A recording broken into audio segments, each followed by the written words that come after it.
Time is very important. Time একজন মানুষের জীবনে সবচেয়ে গুরুত্বপূর্ণ সর্বশ্রেষ্ঠ সম্পদ বলা হয়। এই সম্পদ হারাইলে আর কখনো ফিরে আসে না, কিন্তু টাকা হারাইলে আবার অর্থ উপার্জন করা যায়।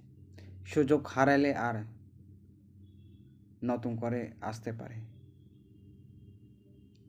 কিন্তু সময় হারাইলে আর ফিরে আসবে না।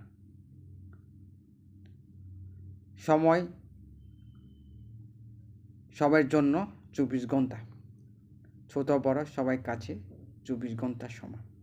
কারো কাছে কম, কারো কাছে বেশি, এটা না। কিন্তু পার্থক্যটা হলো একটা জায়গাতে, সেটা হলো ব্যবহারের উপর ডিপেন্ড করে। আপনি যেভাবে সময়কে ব্যবহার করবেন, আগামীকাল আপনাকে এভাবে ফল দিবে।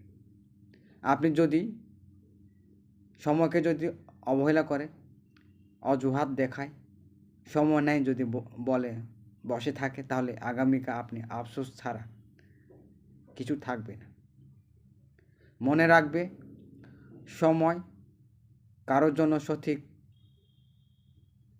করে আসে না, নিজে থেকে সময়গুলোকে সঠিক করে বানাতে হয়। ধন্যবাদ সবাইকে।